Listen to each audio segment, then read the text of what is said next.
Imagine this, a glittering Manhattan penthouse, dripping with wealth, where New York's elite sip champagne and trade smug laughs. In the middle of it all, a 16-year-old busboy, Elijah Carter, clears plates while a billionaire, Margaret Langley, decides to make him her evening's entertainment. "Let's see how they play chess in the projects," she sneers, her voice cutting through the room like a blade. The crowd, Wall Street tycoons, politicians, socialites, erupts in mocking laughter, expecting a quick humiliation. But what Margaret doesn't know, what none of them know, is that they're about to witness a takedown that'll echo far beyond this gilded cage. Elijah, the kid they dismissed, isn't just a busboy. He's a self-taught chess genius who's spent years mastering every move, every trap, every strategy in the game's history, by candlelight, no less, while his mom worked double shifts to keep them afloat. In the next 30 minutes, you'll see a battle that's more than just a chess match. It's a war against prejudice, a lesson in grit, and a story that'll make you cheer, cry, and rethink everything you know about who deserves respect. Stick around, because this is one underdog story you won't forget. The camera glides through a Manhattan penthouse, its massive windows showcasing New York's dazzling skyline. Crystal chandeliers bathe the marble floors in soft light, where the city's elite mingle in custom suits and couture dresses. The buzz of confident chatter fills the air, the kind that comes with inherited wealth and untouchable status. At the center of this lavish scene is Margaret Langley, a 50-year-old real estate mogul whose name screams power and prestige. Her sharp gaze sweeps the room, her smile as calculated as her latest property deal. She's hosting this charity gala to polish her public image, a supposed fundraiser for underprivileged kids, but the irony hangs heavy. The only underprivileged kid here is serving her guests. Elijah Carter, 16, weaves through the crowd with a tray of hors d'oeuvres, his face a mask of quiet determination. His faded sneakers squeak faintly on the polished floor, a subtle sign of his place in this world of extravagance. He's African American, lean but strong, with eyes that seem to cut through people rather than meet them. Elijah's mom, Janice Carter, 38, stands near the kitchen, her housekeeper's uniform pristine despite a grueling 12-hour shift. She's been cleaning Margaret's properties for 15 years, raising Elijah solo on a paycheck that barely covers their Bronx apartment. Her hands, rough from years of scrubbing, tell a story of sacrifice, but her eyes light up with pride whenever they find her son. Margaret, lounging on a velvet chaise, spots Elijah and sees a chance to flex her dominance. She's notorious for her sharp tongue, a tool she uses to keep those beneath her in line. Tonight, she's restless, and Elijah, with his unassuming presence, is an easy mark. She taps her champagne flute to hush the room, her voice oozing condescension. "Let's have some fun," she declares, motioning toward Elijah. "Our busboy here must have picked up a thing or two about chess in those Bronx rec centers. Why not let him try his luck on my antique board? It's a 19th century Staunton, worth more than his annual pay." The guests chuckle, their laughter a blend of amusement and unease. Charles Donovan, a Wall Street titan with a taste for rare bourbon, leans to his wife, whispering, "This'll be done in 5 moves."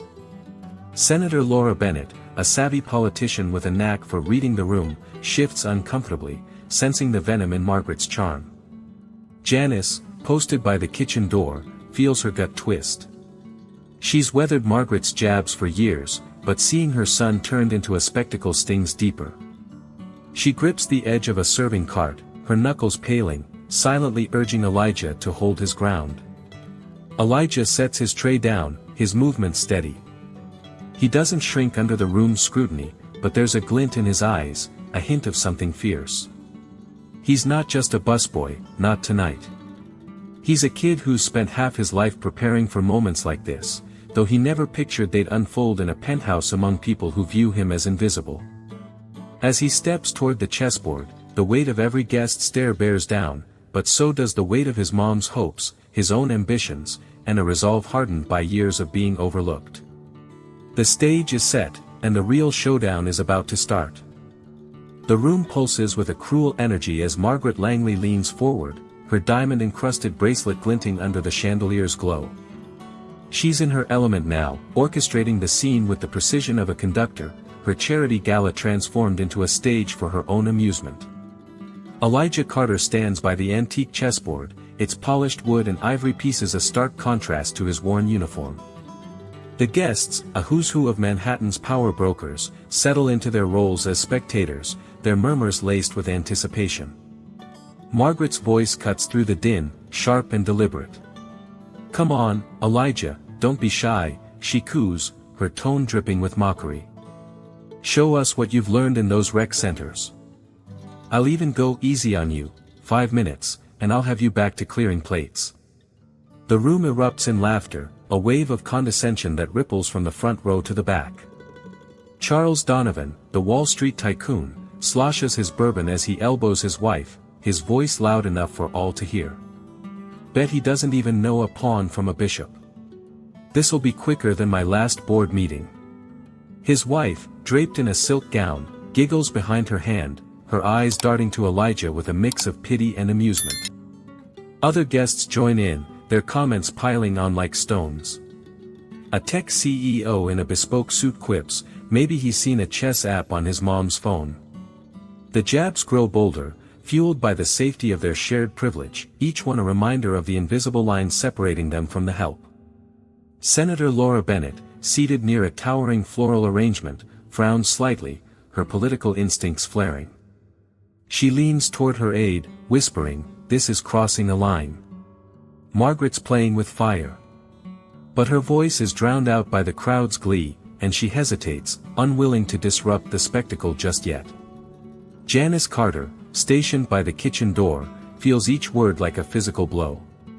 Her hands tremble as she adjusts a stack of napkins, her heart pounding with a mix of rage and helplessness. She's endured Margaret's subtle slights for years, comments about her work ethic or limited prospects, but this is different. This is her son, her Elijah, being reduced to a punchline in front of New York's elite. She catches his eye across the room, searching for a sign of distress, but Elijah's face remains unreadable, his posture rigid yet composed. It's a stillness that unnerves her, not because it's weak, but because it's the same quiet resolve he showed at 10, when he came home with a bruised cheek after standing up to a bully.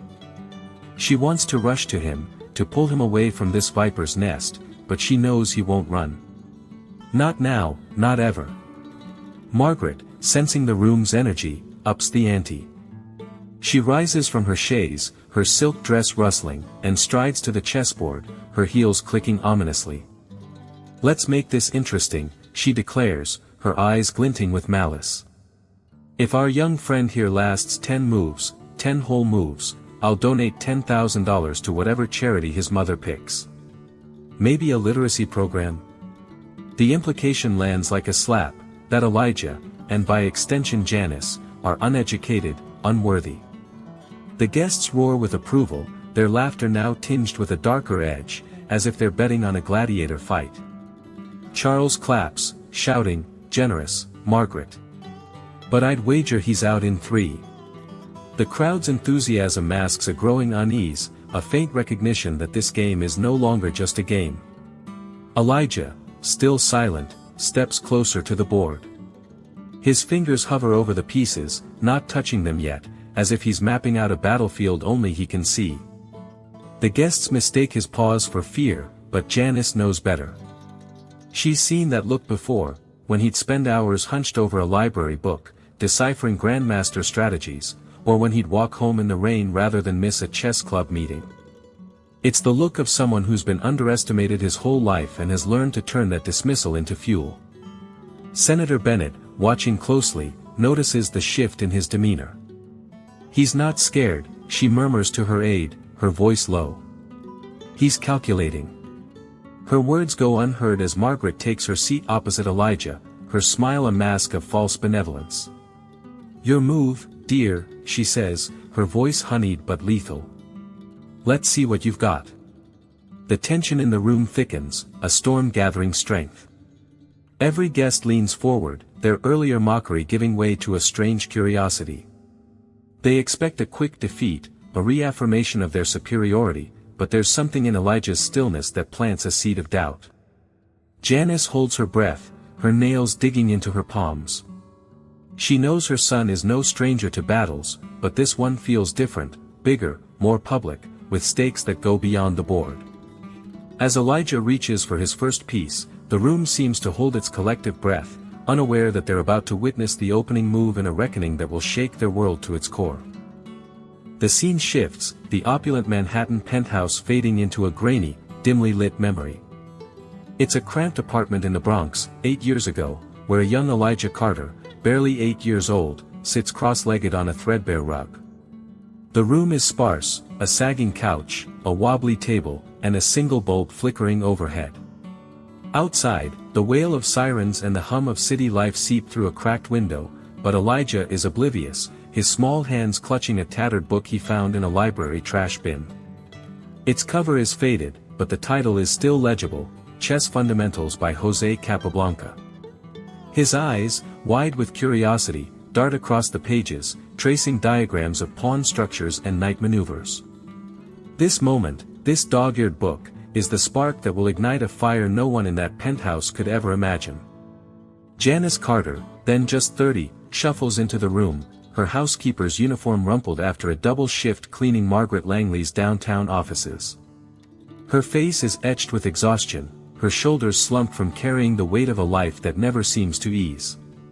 She pauses, watching Elijah, a faint smile breaking through her fatigue. "What's that you got, baby?" she asks, her voice soft but strained. Elijah looks up, his excitement uncontainable. "It's chess, Mom. Like the rich kids play. I'm gonna learn it." Janice's smile falters. She knows what "rich kids" means, kids who don't live in buildings with broken elevators, kids whose mothers don't come home with blistered hands. But she nods, tucking away her worry. "All right, then. You learn it good." The flashback jumps forward, painting a vivid picture of Elijah's relentless pursuit.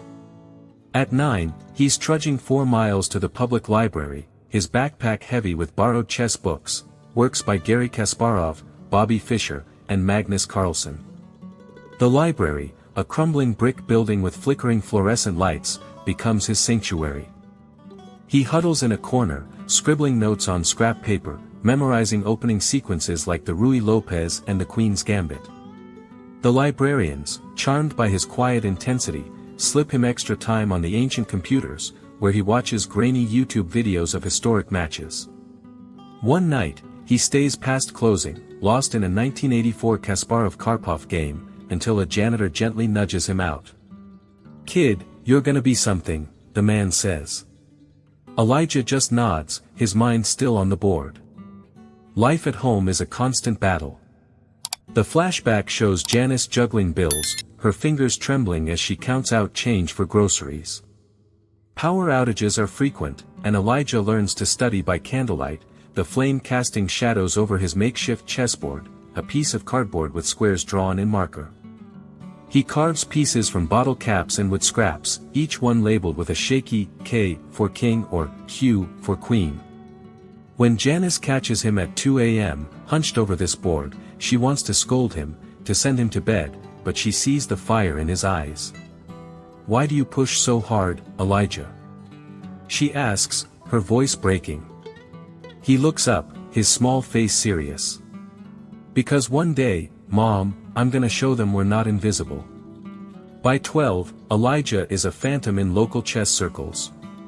The flashback shows him at a community center tournament, his hoodie pulled low, facing off against older players who smirk at his youth. He dismantles them with ruthless precision, his hands moving so fast the pieces seem to blur. He wins a cheap plastic trophy, but it's a treasure to him, proudly displayed on a shelf next to his bed.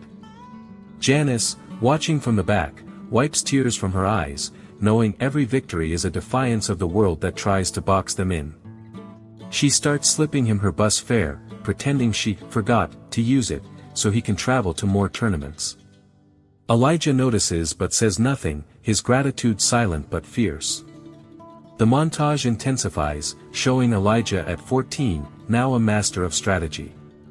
He's discovered online chess platforms, playing anonymous matches against opponents worldwide. His username, Bronx Knight, climbs leaderboards, earning whispers in digital forums, "Who is this kid?" He studies late into the night, his cracked laptop wheezing under the strain, analyzing games from the 1972 Fischer-Spassky Championship and Carlsen's 2020 Blitz triumphs. He's memorized over 250 opening variations and can recite the 50 most iconic endgame patterns by heart. But it's not just mechanics. Elijah learns the psychology of the game, how to unsettle opponents with a glance or a deliberate pause. He practices in front of a cracked mirror, perfecting a stare that says, "I've already won." The flashback reveals a darker side of his journey. At 15, Elijah faces a bully at school who mocks his obsession. Chess. That's for nerds and rich white folks, the kid sneers, shoving him against a locker. Elijah doesn't fight back with fists, he challenges the boy to a match in the school courtyard. Word spreads, and a crowd gathers, phones out, recording. Elijah checkmates him in 12 moves, his face impassive as the crowd erupts.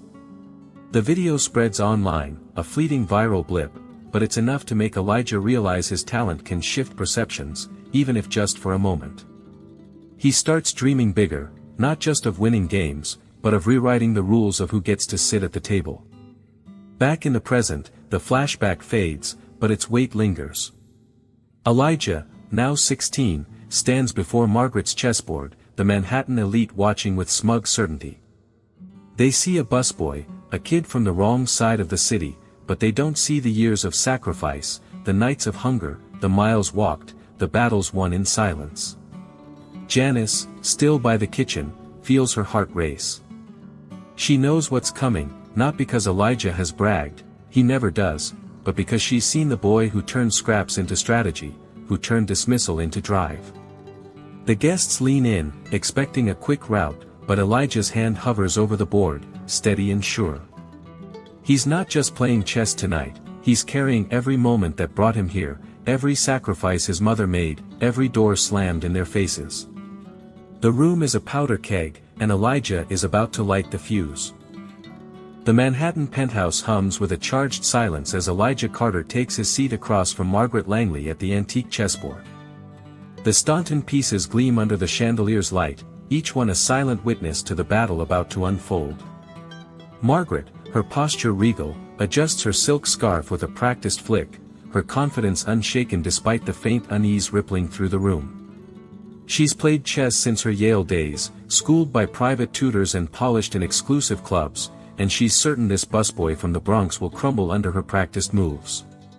The guests, sprawled across velvet chairs and leaning against marble columns, watch with a mix of amusement and curiosity.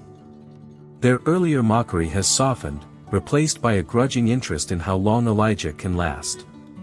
Senator Laura Bennett, her phone discreetly angled, senses a shift in the air, her political instincts tingling. Charles Donovan, bourbon in hand, mutters to his wife, "Let's see if the kid's got any tricks." Janice Carter, rooted by the kitchen door, holds her breath, her hands clasped so tightly her nails bite into her palms. She knows her son's fire, but this stage, surrounded by wealth and disdain, is unlike any he's faced. Margaret, playing white, opens with a bold pawn to e4, a classic king's pawn opening, her move crisp and authoritative. She leans back, a smirk playing on her lips, and says, "Your turn, Elijah. Don't keep us waiting." The guests chuckle, expecting hesitation, but Elijah responds instantly, his hand darting to push a pawn to c5, the Sicilian defense, Najorf variation. A murmur ripples through the crowd. This isn't the move of a novice fumbling with pieces, it's the opening of a strategist, one steeped in grandmaster theory. Charles Donovan, who dabbled in chess at Princeton, sits up straighter, his glass pausing mid-sip. "Najorf?" He whispers to his wife, his brow furrowing. "That's no accident." Senator Bennett's eyes narrow, her thumb hovering over her phone's record button. Even Margaret falters for a split second, her smirk twitching, but she recovers quickly, dismissing the move as a fluke. "Interesting," she says, her voice cool. "Let's see how long you can keep that up." Margaret plays knight to f3, following a familiar pattern from her college days, her movements deliberate, almost theatrical. She's playing for the crowd now, each gesture designed to underscore her superiority. Elijah, unfazed, responds with pawn to d6, reinforcing his position with surgical precision. The board begins to take shape, a battlefield where every square is contested. Margaret's confidence holds, but there's a slight tension in her shoulders, a subtle sign she's underestimating her opponent less with each move. The guests, sensing the shift, lean closer, their earlier jibes replaced by hushed speculation. A tech mogul in the back whispers, "He's not panicking. That's not normal." Janice, watching from her corner, feels a surge of pride mixed with dread. She's seen Elijah dominate local tournaments, but this is different. Here, he's not just playing for a trophy but for their dignity, their place in a world that's never welcomed them. Elijah's next move, knight to f6, comes in under 3 seconds, his hand steady as stone. The speed unsettles Margaret, who expected deliberation, perhaps even fear. She plays pawn to d4, aiming to control the center, a move she's executed countless times in friendly matches at her Hamptons estate. But Elijah captures with pawn takes d4, his response so swift it feels rehearsed, as if he's seen this exact sequence 1,000 times. He has, years of studying Kasparov's Sicilian games, replaying them on his cardboard board, have etched these patterns into his mind. Margaret recaptures with knight takes d4, her fingers lingering on the piece, a flicker of doubt crossing her face. She masks it with a laugh, turning to the guests. "He's got some memorized moves, I'll give him that. But chess is about thinking, not parroting." The crowd nods, eager to believe her, but Charles Donovan shakes his head, his voice low. "She's wrong. That kid's not memorizing, he's dictating." The game accelerates, each move a volley in a war of wits. Elijah's pieces flow with a harmony that transforms the board into a living strategy, his knights and bishops positioned with lethal intent. Margaret plays bishop to e3, aiming to pin Elijah's knight, but he counters with pawn to g6, preparing a fianchetto that will unleash his bishop like a sniper. The move draws a gasp from a guest in the front row, a retired lawyer who once played competitively. "He's setting up a hyper-accelerated dragon," the man mutters, his voice tinged with awe. "That's master level." Margaret, unaware of the term, presses on, her moves growing cautious, her earlier bravado fraying at the edges. She's beginning to sense the depth of her opponent, a realization that prickles her pride. She plays queen to d2, a defensive move, but Elijah's response, bishop to g7, locks his pieces into a formation so cohesive it feels inevitable, like a storm-gathering force. Janice watches, her heart a drumbeat in her chest. She's never seen Elijah play like this, with a ferocity that's both calm and relentless. Every move is a testament to the nights he spent hunched over books, the days he walked miles to libraries, the dreams he clung to when their world seemed to offer none. The guests, now fully engrossed, abandon their drinks and small talk, their eyes glued to the board. Senator Bennett, her phone now openly recording, whispers to her aide, "This is going viral. The kid's a phenomenon." Charles Donovan, his bourbon forgotten, leans forward, his voice urgent. "Margaret, he's not just playing you, he's outclassing you." Margaret shoots him a glare, her composure cracking. "Nonsense," she snaps, but her voice is higher, strained. She plays rook to e1, a move meant to stabilize her position, but Elijah's response, knight to c6, creates a subtle threat that only a seasoned player would recognize. The room feels smaller now, the air thick with tension. Elijah's face remains impassive, but his eyes burn with a quiet intensity, each glance at the board a calculation that spans moves ahead. He's not just playing Margaret, he's unraveling her, exposing the fragility of her assumed superiority. The guests sense it too, their earlier amusement replaced by a dawning respect, tinged with discomfort. They've spent their lives in rooms like this, wielding power over those they deem lesser, but Elijah's skill is a mirror, reflecting their own limitations. Margaret, her fingers trembling slightly, plays pawn to b3, a timid move that betrays her growing panic. Elijah counters with pawn to a6, a seemingly innocuous push that sets the stage for a devastating trap. The board is no longer just a game, it's a reckoning, and Elijah is its architect. Janice, still by the kitchen, feels a tear slip down her cheek, not from sadness but from the weight of what's unfolding. She knows this moment is bigger than the penthouse, bigger than Margaret's cruelty. It's the culmination of every sacrifice, every sleepless night, every time she told Elijah he was enough. The guests, now silent, watch as Elijah leans forward, his hand poised over the board. He's not just a busboy anymore, he's a force, a prodigy who's turned their mockery into a challenge they can't ignore. As he prepares his next move, the room holds its breath, unaware that the real shock is still to come, a trap so precise it will rewrite the rules of this gilded world. The Manhattan penthouse is a crucible now, the air thick with anticipation as the chessboard becomes the center of a storm. Elijah Carter, his face a mask of unshakable focus, sits across from Margaret Langley, whose earlier smugness has eroded into a tense mask of determination. The antique Staunton pieces, once symbols of her wealth, now stand as soldiers in a war she's losing. The guests, no longer lounging in casual amusement, are riveted, their eyes darting between the board and the 16-year-old busboy who's turned their expectations upside down. Senator Laura Bennett, her phone still recording, leans forward, her breath shallow, sensing a moment that could redefine her next campaign. Charles Donovan, his bourbon glass empty, grips the arm of his chair, muttering, "This kid's a shark." Janice Carter, by the kitchen door, stands rigid, her heart a thunderclap in her chest. She's watched Elijah conquer challenges before, but this, facing down a billionaire in front of New York's elite, is a battle of a different magnitude.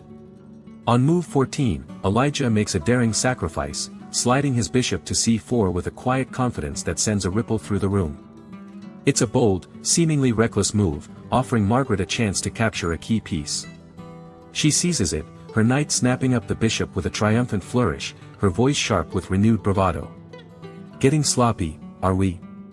She taunts, turning to the guests for approval. A few nod, eager to believe she's regained control, but Charles Donovan shakes his head, his voice low. "That wasn't a mistake. She's walked into something." Elijah's eyes flicker, not with fear but with the precision of a predator who's set the perfect trap. He responds with pawn to b5, a subtle push that seems innocuous but locks Margaret's knight in a precarious position. The board is a web now, and she's caught in its threads. Margaret, oblivious to the danger, plays queen to f3, aiming to pressure Elijah's king. Her movements are hurried, her earlier poise replaced by a restless energy. She's still clinging to the belief that her experience, her status, will carry her through. Elijah, unfazed, moves his rook to e8, a move that appears defensive but is the linchpin of a devastating plan. The guests, now silent, sense the shift. A retired lawyer in the crowd, his glasses fogging with intensity, whispers to his wife, he's building a double threat. She's done. Senator Bennett's aide, scribbling notes, murmurs, "This is better than any debate I've seen." The room is a pressure cooker, every move amplifying the stakes. On move 15, Elijah strikes. He slides his queen to a5, creating a lethal pin that traps Margaret's knight and threatens her king simultaneously. The move is a masterstroke, a check that forces her into an impossible choice: protect her king and lose her queen, or save her queen and face checkmate in 2 moves. The room erupts in gasps, the sound like air escaping a punctured balloon. Margaret freezes, her hand hovering over the board, her face paling as the reality sinks in.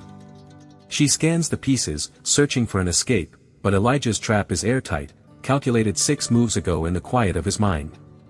"Check," he says softly, his voice steady, cutting through the silence like a blade.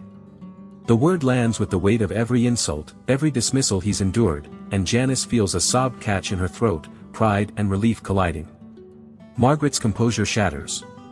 She slams her hand on the table, rattling the pieces, her voice rising in a desperate pitch. "This isn't possible." She snaps, her eyes wild. "You've cheated. No one from your background plays like this." The accusation hangs in the air, ugly and raw, exposing the prejudice she's cloaked in charm all evening. The guests shift uncomfortably, their earlier amusement replaced by a collective wince. Charles Donovan, his face stern, stands and says, "Margaret, you're embarrassing yourself." That boy's outplayed you fair and square. Senator Bennett, her phone still rolling, captures every word, knowing this moment will dominate headlines. But Margaret doubles down, pointing at Elijah. Someone coached him to humiliate me. This was a setup. Elijah rises from his chair, his movements deliberate, and the room falls silent. He turns to Janice, his voice clear and unwavering.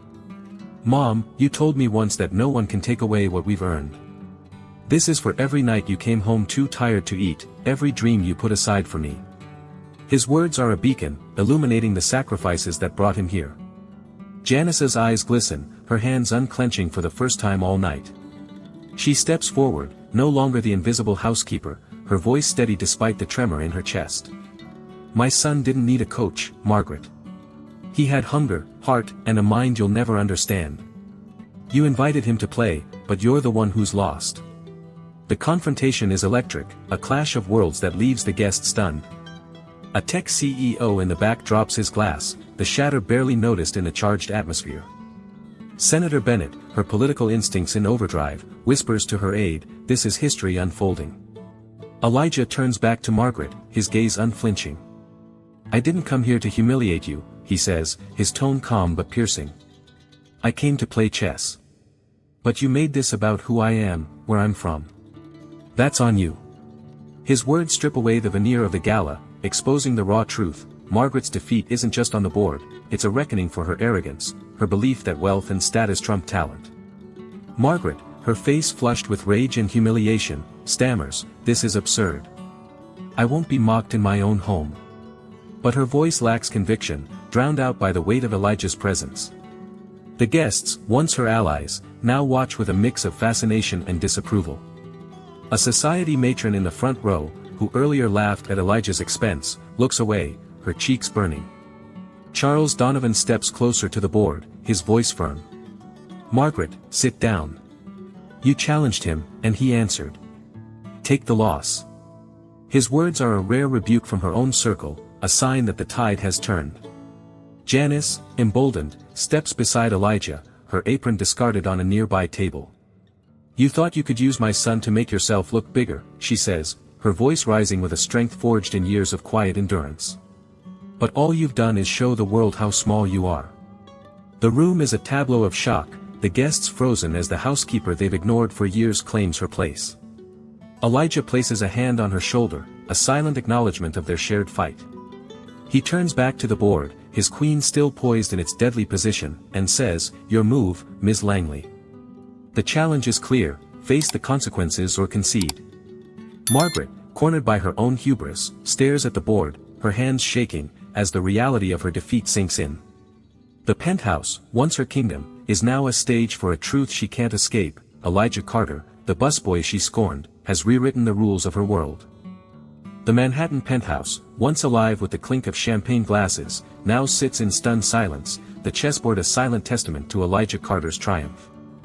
Margaret Langley's trembling fingers hover over her fallen king, her face a mask of disbelief and rage, as the weight of her defeat sinks in. Elijah, 16, stands tall, his calm demeanor unshaken, while Janice Carter, his mother, radiates a quiet pride that fills the room. The guests, New York's elite, are no longer spectators in a game but witnesses to a seismic shift, their earlier mockery replaced by a mix of awe and discomfort. Senator Laura Bennett, her phone still capturing the scene, knows she's holding a viral bombshell. Charles Donovan, the Wall Street tycoon, nods slowly, his respect for Elijah palpable. The air crackles with the aftermath of a moment that will ripple far beyond these walls. The scene pauses, the camera zooming in on Elijah's steady gaze, then cutting to the stunned faces of the guests. The narrator's voice breaks through, urgent and inviting. If Elijah's courage has you fired up, hit that like button right now.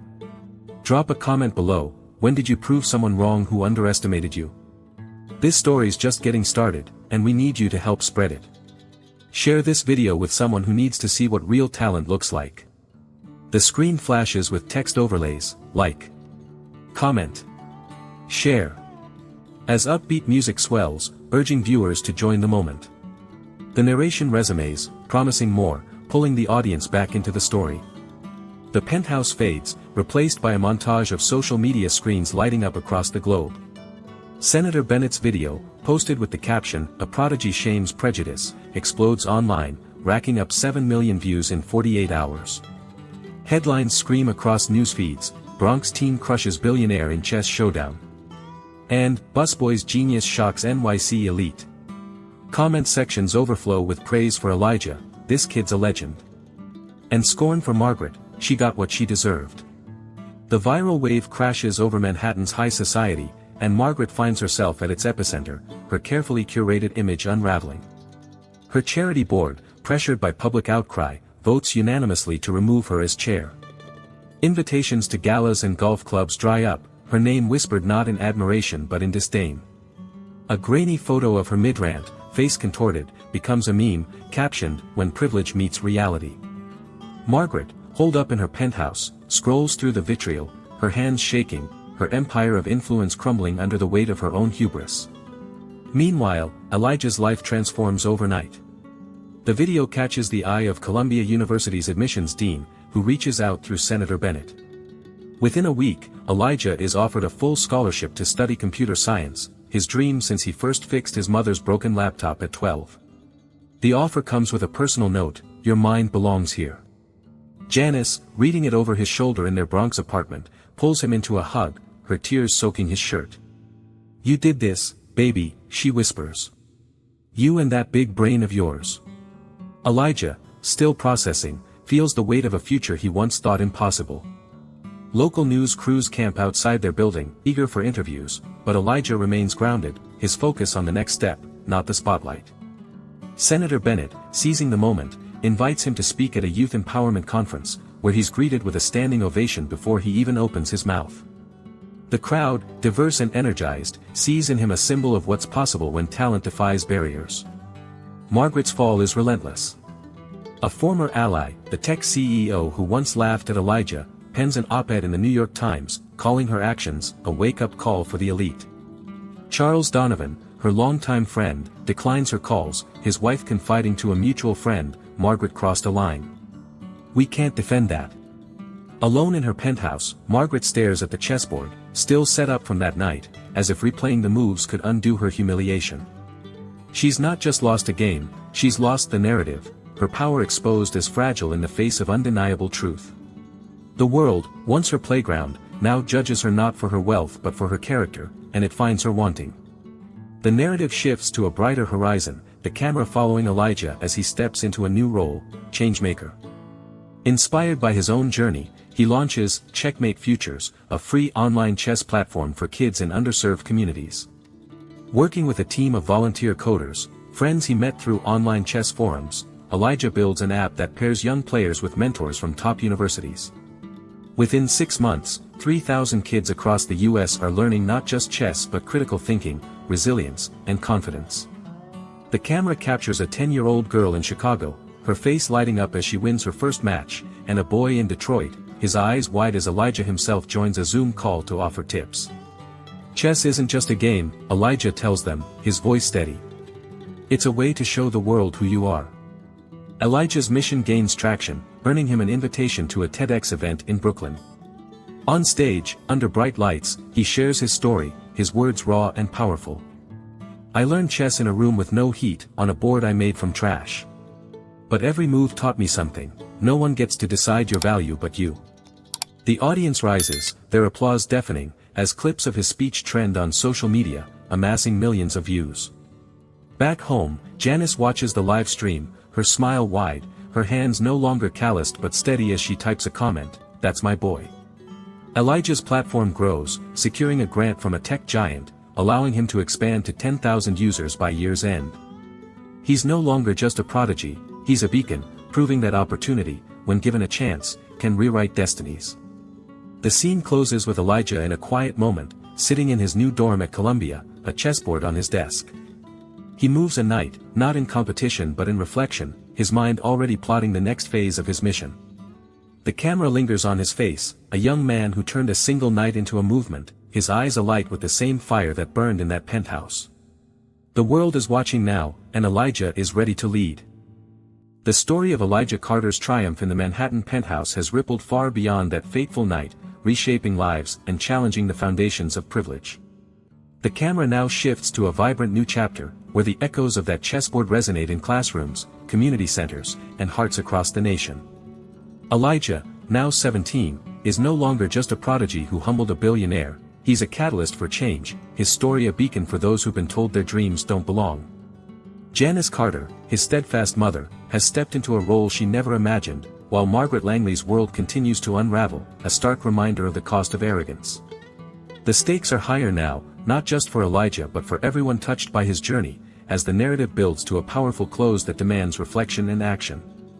The scene opens in a bustling community center in the Bronx, where Janice Carter, now 39, stands at the front of a crowded room. She's no longer in a housekeeper's uniform but in a sharp blazer, her presence commanding as she leads a workshop for single mothers seeking job training.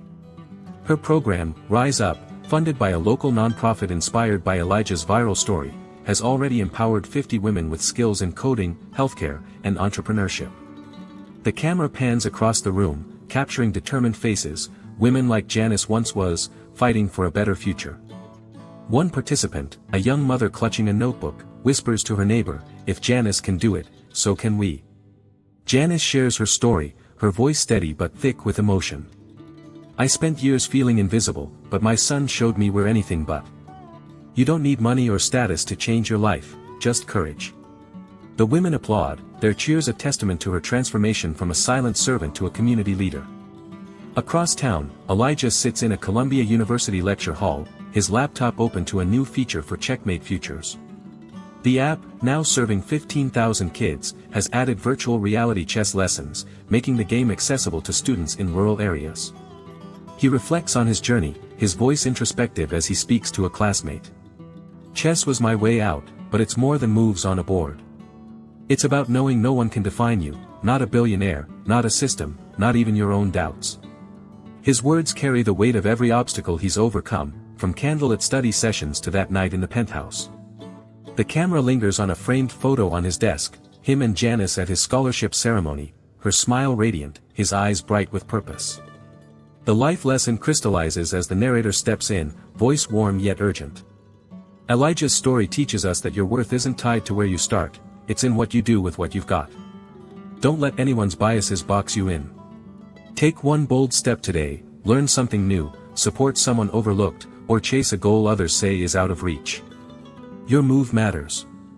The message is a call to action, grounded in Elijah's example, urging viewers to see themselves in his resilience. The scene closes with Elijah teaching a group of kids via Zoom, their laughter filling the screen, a reminder that his victory is now a shared one.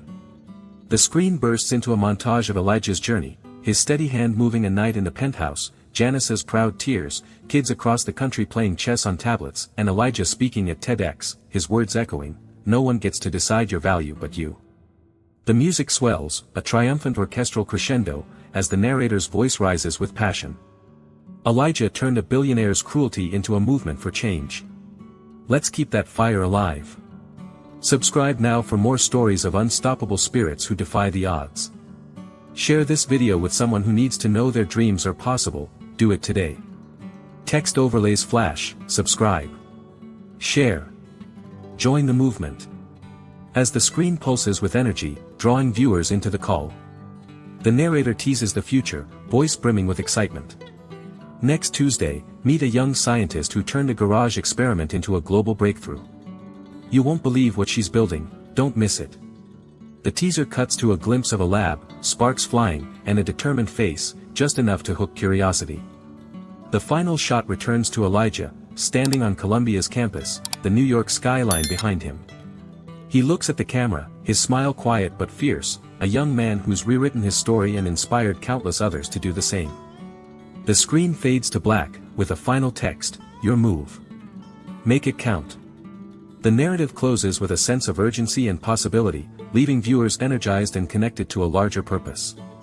Elijah's triumph, Janice's rise, and the ripple effect of their courage are not just a story but a challenge, to act, to uplift, to redefine what's possible in a world too often divided by prejudice and power.